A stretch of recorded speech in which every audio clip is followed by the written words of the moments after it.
In fact, we finished on time. It's 3:15 now, but I believe that the organizers will allow us some 10 minutes for questions and discussion. I suggest that we take 3 questions and ask the speakers to respond very briefly. 1, 2, and 3.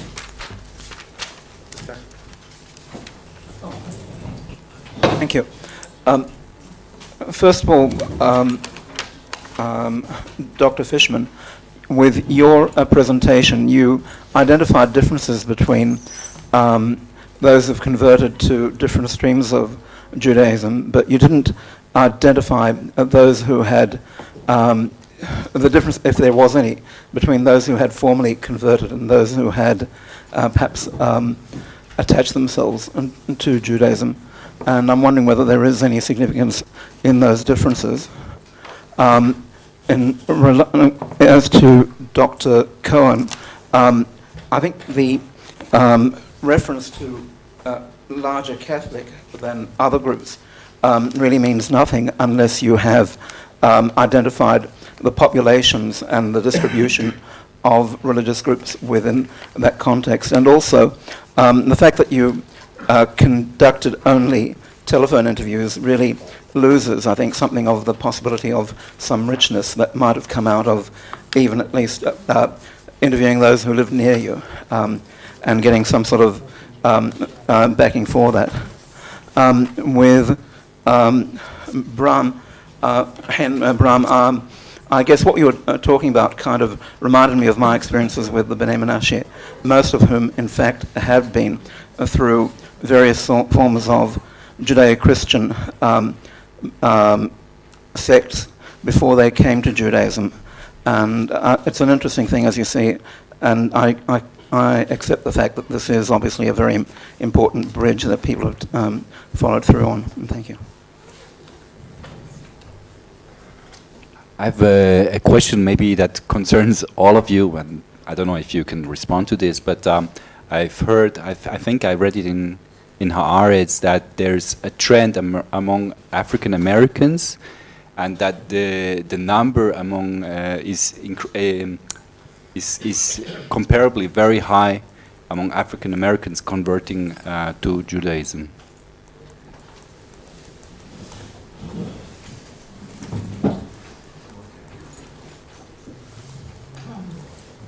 My question is directed to Professor Fishman. In your definition, do you include those who have converted as children, either because maybe they've been adopted or because they've converted together with a parent? Has there been research done in maybe the different segments, those who converted as children, those who converted totally independently, and those who converted either for marriage or at the time they married or at the time after they married, as to the difference in attitudes between those, let's say, 3 groups?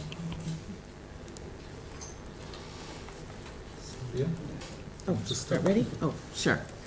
I have a couple of things I want to say to my fellow presenters also. So first of all, I wrote down when you were talking that the therapeutic aspect of the conversion, you didn't use that word, but what I wrote down was, this reminds me of the Boo Jews that one of my graduate students, I have a graduate student who's doing a study of American Jews who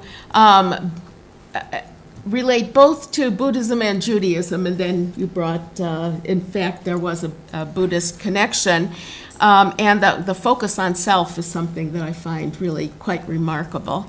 I wanted to reinforce what you said about most of the conversion is not necessarily before marriage. It's often windows of opportunity, life cycle events. People are very open to conversion when they're thinking about a family, either when they're planning a family, they just got pregnant, or they're at the end of gestation and they're thinking about birth rituals. And that is a very, very compelling reason, although I've had some people that have converted as the 28th wedding anniversary. So your question about what do we know about people who convert at different stages, the answer is nothing. There's no systematic research that I know of that charts how connected to Judaism people are depending on when they convert. All I can tell you is that my research was just about people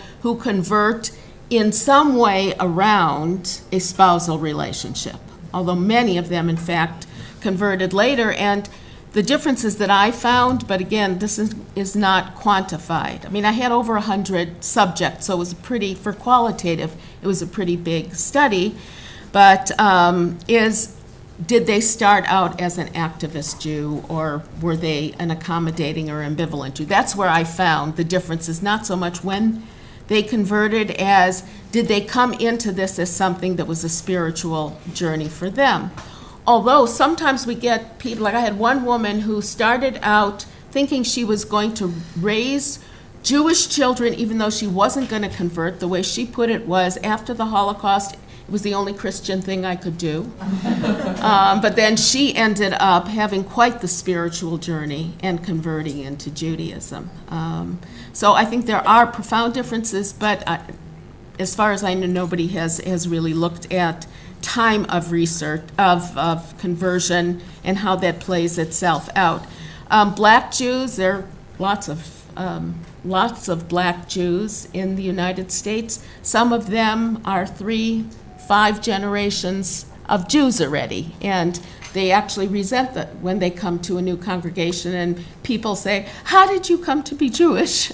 When they know that their parents were Jewish and their grandparents were Jewish. Sometimes it started out as a mixed marriage, a Jew and an African American. Sometimes the whole family converted. You also see many more Jews of color now with adoptions, with multiracial adoptions. That's very, very common in the United States. And I would say that American congregations, Jewish congregations, look real different now than they did several decades ago. And black Jews are very common, but not just because they are recent converts. I can only say that, it looked like to me, like a lot of Catholics in my participants. I wish, sorry. It looked to me as though I had a lot of Catholics among my participants, and that was my impression.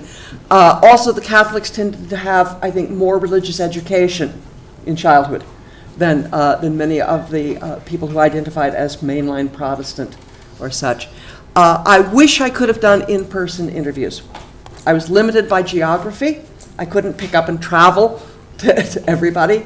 The Arizona area, the Scottsdale area and Phoenix area would have limited me in terms of numbers a lot. What I did was I recorded, I used a telephone conference line so that the interviews were recorded, and then the telephone conference people sent me an MP3 file. I sent that to a transcription service, and I got detailed transcriptions. It was about the best I could do, given the limitations of what I could do. Thank you. Okay. As for the therapeutic element, thank you very much for this. Of course, there's a therapeutic element, but there's also hardship. Maybe I didn't focus enough on the hardship. The hardship for this woman in this conservative congregation, when she is really a devoted member, and she is more active than others, but she feels herself as a second class. Mm-hmm. So beside this kind of politically correctness, there is still also some kind of, you remember the model of that we heard, the psychological, social psychological, Gabi, Professor Horenchik, and Hagit Wolf Cohen, of course. Sorry, Dr. Wolf Cohen. There is some kind of this essential approach to Judaism, and it doesn't matter. It's among Reforms as it is among Orthodox. More. Even more. Yes, even more. I agree. So So there is also hardship here. So for the process for this lady and for others, it's not only therapeutic, it's also overcoming hardship. So this is, although thank you for the contribution here. Second, as for Afro-Americans, in my fields, and there are two fields, two college towns that I studied, I saw three different categories. One of them is this Jews, whether with Jewish origin in their families or converted, and they had high status in the congregations. A second one is people who are just coming for praise, coming and going, and there can be messianic or not messianic. They are welcome, but just as coming and going. No, not really attention for them. And the third one, there are all, and Professor Ariel probably know more about it, but for example, this lady that I described and her friends and others sometimes would take a car and drive to Chicago and will come and say that they spend the Shabbat among this synagogue, black synagogue, led by a rabbi with great singing. And I always wondered what's exactly going on in this synagogue. So it's in between. It's like another in between category. And then the last thing that I want to say, I still wonder, as for the heterogeneity of converts, a big difference between these people who married and even after marriage, and people who come for other Mormons or others, and they go through some kind of spiritual personal process. And if we somehow put sometimes some kinds of juxtaposition of our discourse here and the whole discourse of Jewish peoplehood, which was so popular just a few years ago, for me it is quite clear that for most Americans, Judaism is first a religion before everything else. And of course, I'm an Israeli, so I can feel it very clear that it is first a religion, but the issue of peoplehood is always there. So it raises a few questions. First, what about the reaction of converts to Holocaust, to the Israeli-Palestinian conflict and so on? And I have a lot of material, but it's not the time. And second, to what extent there is already a difference between converts who went through some kind of religious process. They are devoted Jews, on the one hand, and on the other hand, some young Americans, for example, one Hillel that I saw in one of these college towns, one of my students, non-Jew, who did have a fieldwork there with my guiding, he called it Costco Club Judaism. Okay, so some kind of membership in a group that give you something, a trip to Israel, but nothing really that have to do with religion or spiritual values. What is the relations between these two groups? That's just a question. There was one question I forgot to answer. The question about what's the comparison between people who convert and people who don't convert in terms of outcomes. Bruce Phillips says that about 20% of children that are raised in mixed married households that are exclusively and actively Jewish. So these are the people who identify but don't convert formally into Judaism. About 20% of their children identify as Jewish as adults.